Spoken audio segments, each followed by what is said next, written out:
My grandmother bequeathed me her $1,900,000 mountain lodge. The parents who cast me out at 19 arrived at the will reading, grinning, we'll make it a family business. But when the judge read the last clause, the entire room fell silent, and their smiles crumbled in an instant. You know that feeling when you walk into a room and the air just sinks? Like the universe is telling you, loud and clear, that everything you thought you knew about your family is about to shatter? That was me, the day my grandmother's will was read. And the worst part? My parents walked in like they'd already won the lottery, grinning like sharks, completely oblivious to the bombshell that was about to drop. I hadn't seen them in years, not by my choice. They'd cut me out. So, the first thing that actually hit me wasn't shock, but this wave of memory. The faint smell of Grandma's lodge on their expensive coats, that mix of pine sap and wood smoke that used to mean hot cocoa by the fire, and a chessboard with one missing pawn. It hit me like a physical blow, a ghost of comfort in a room that felt anything but. They stood behind the polished leather chairs at the long oak table, nodding at each other with these business-like grins, like the lawyer had set out a platter of success just for them. My father had on that cool, careful smile he practiced in mirrors before job interviews. My mother gave me a glance so quick, so flat, it felt like she was just checking a box. Present, acknowledged, dismissed. Between them sat my older sister, Elena, silver watch glinting, crisp ponytail, flipping through a legal pad like she was prepping for a quarterly review. They didn't sit near me. They didn't speak to me. They'd already decided what this day meant, and it clearly didn't involve me. It's funny, I never thought I'd be the kind of person who remembers the exact way a window throws light across a floor during the worst moments of his life. But I remember that conference room window framed a perfect slice of the mountains, like a painting.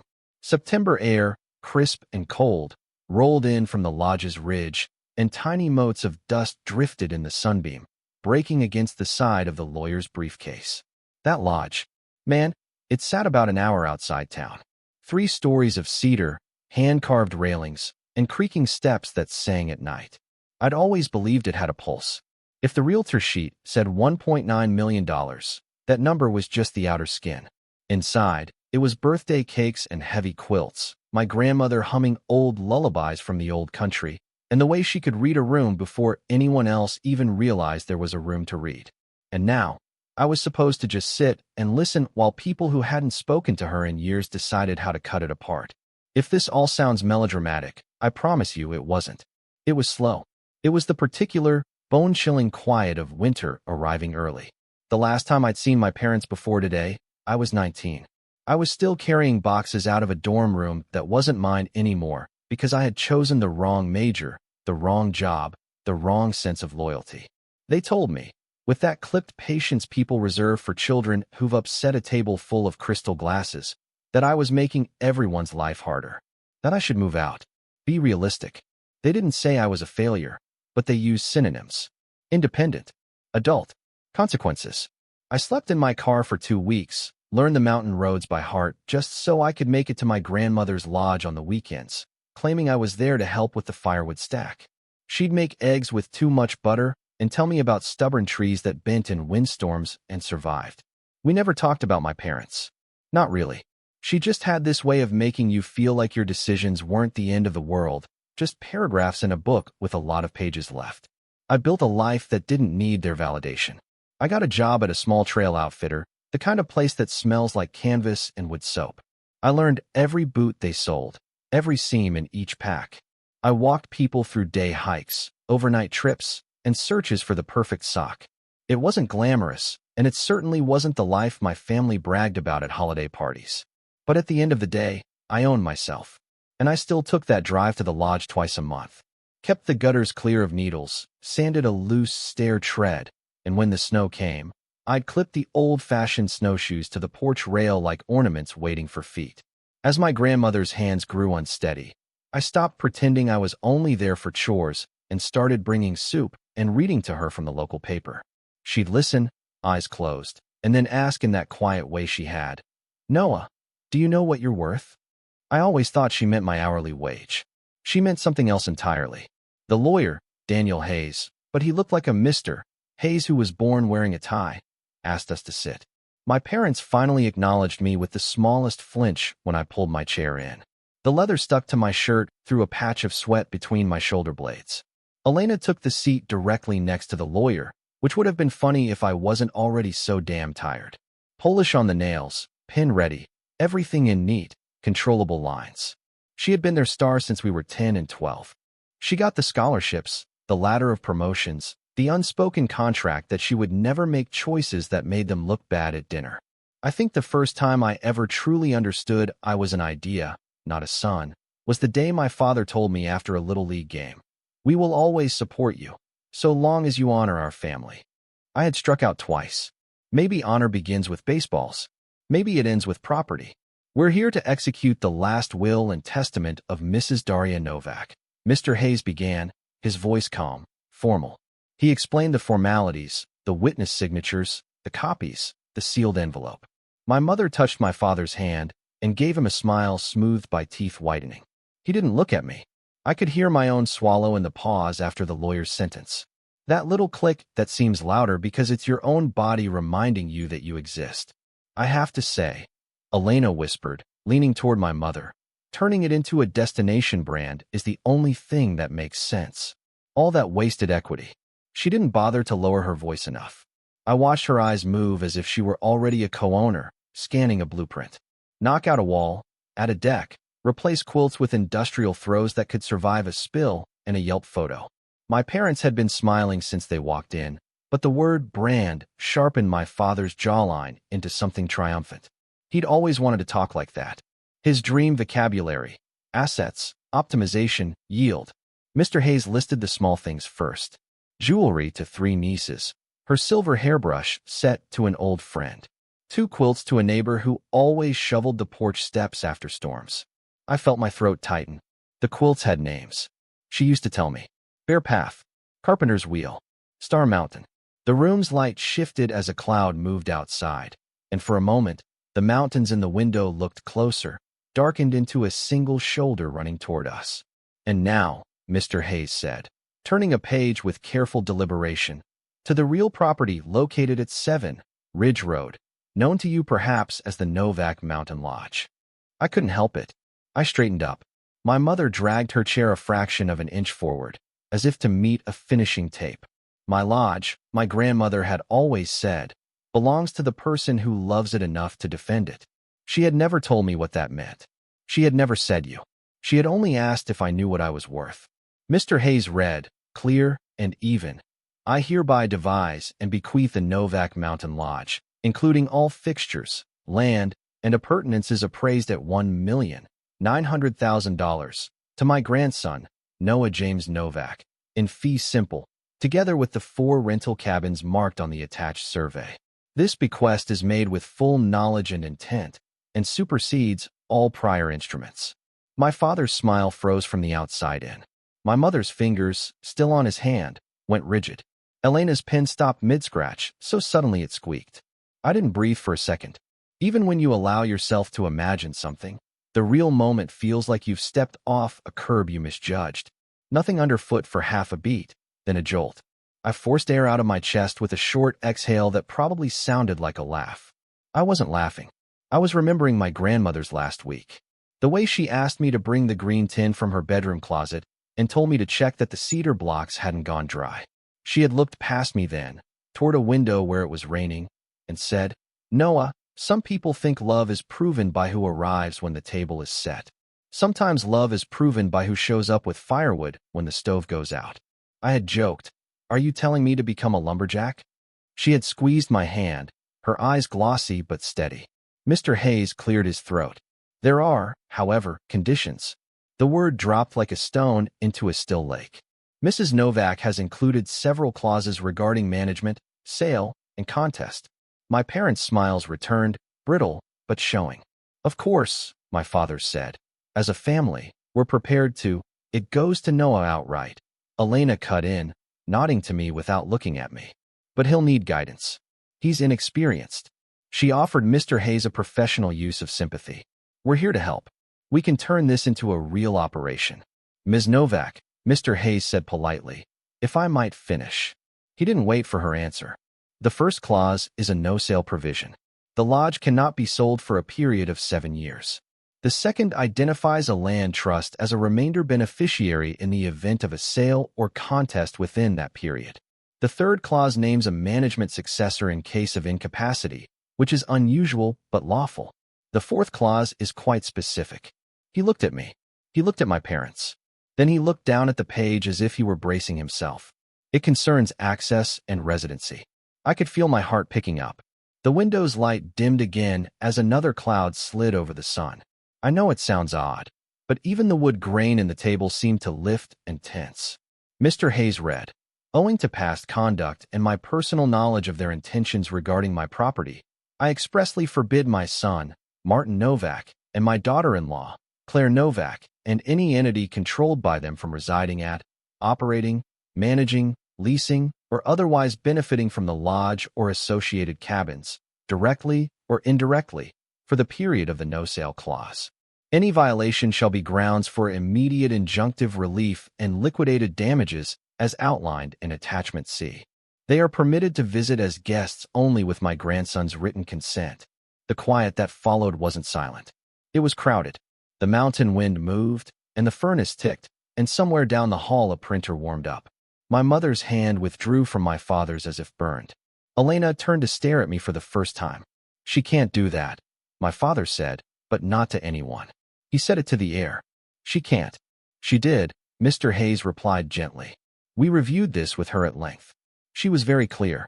It's enforceable." My mother sat straighter, smoothing the edge of a folder. "This is obviously a misunderstanding. Daria loved family. She wanted this for the family." The memory that appeared in my mind then was not a holiday or a cake. It was my grandmother standing under the porch light last winter, telling me that sometimes the most loving thing you can do for a forest is keep out those who only see trees as boards. I had not understood it needed to be said this directly. Elena leaned forward, recovering her composure. "All right," she said briskly. "If the lodge cannot be sold for 7 years, we can still develop sweat equity. We can lease services to it. We can leverage the brand, and the clause prohibits indirect benefit," Mr. Hayes said. "No management fees. No third-party leases to entities you control." She anticipated that model. Elena's voice softened. The way people soften it when they think charm will carry the day. "Mr. Hayes, with respect, Noah can't do this alone. He hasn't run a property. He hasn't even—" "I can speak for myself," I said, surprised at my own tone, which came out steady. I've been managing it with her for the last year." It wasn't the full truth. I'd done more than that. Put together a calendar for the cabins, updated the website that a friendly neighbor had built in 2009, reshot photos after snowstorms, and coordinated the roofers who fixed the leak above room 7. But it felt too much like bragging to list it. My stomach hurt with the kind of ache that mixes fear and relief. My father's mouth twitched. "You should have told us," he said. "You should have looped us in. This is exactly what happens when you make unilateral decisions, Noah. You embarrass people." The word hit the room with such familiarity that I suddenly felt 19 again, carrying a cardboard box past his living room sermon on responsibility. "There is a fifth clause," Mr. Hayes continued as if he had to keep momentum before anyone could breathe. "It's what we would call a no-contest provision with teeth.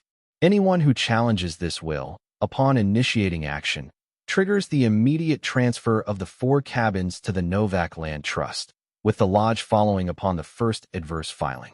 That means even if the challenge fails, the cabins would have already transferred to the trust and remain there." Mrs. Novak wanted to make her wishes indelible. "There's no such thing as indelible," my mother murmured, but her voice had gone far away. Mr. Hayes folded one page back and tapped a small paperclip bundle. "And there is an attachment D, an affidavit and a recorded statement. She asked that I play it only if necessary." He glanced at me, then at my parents.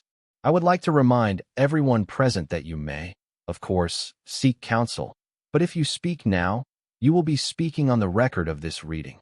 I felt the shape of grief and gratitude pushing against my ribs. My grandmother had not only seen them, she had anticipated the move they were already rehearsing.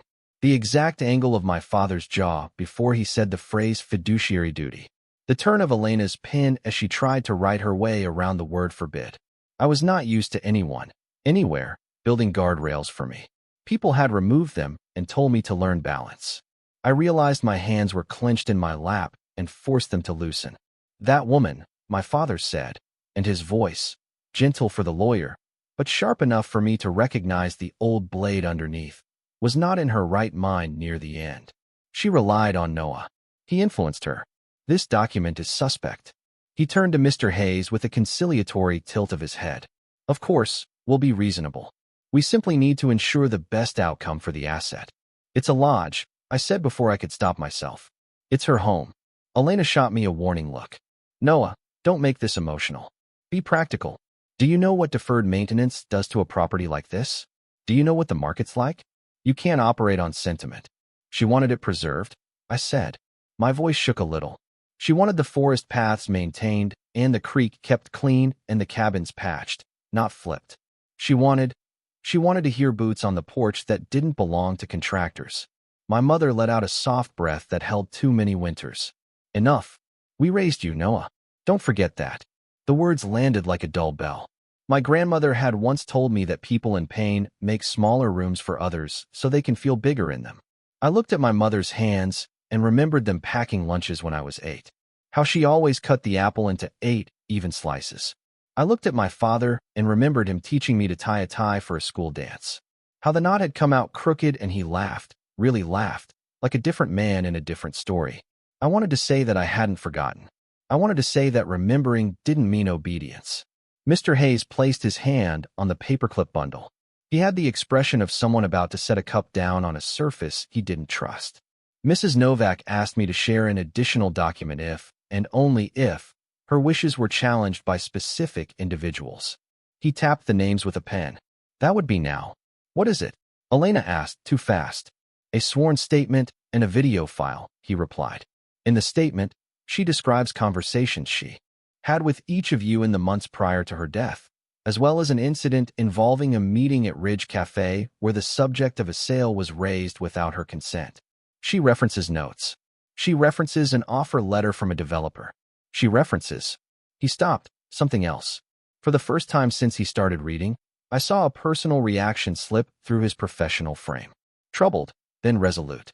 My father sat back like he'd just realized the chair had arms. We have nothing to hide, he said, and it sounded exactly like a line meant to be heard by a jury. Play whatever you want. My mother's face flickered. Martin, he repeated, play it. He turned to me. If this is a performance, Noah, you won't like the curtain call. The wind outside pushed a fir bough against the window, a soft scrape. Mr. Hayes lifted a small drive from an envelope, set it beside his laptop, and hesitated. He looked at me, not at them. Noah, he said. She wanted you to be the one to decide if this is necessary. She believed you'd know. The room went still in a different way, a kind of reverse hush where even sound leaned forward. I saw my grandmother's kitchen the first time I told her I'd gotten the job at the outfitter.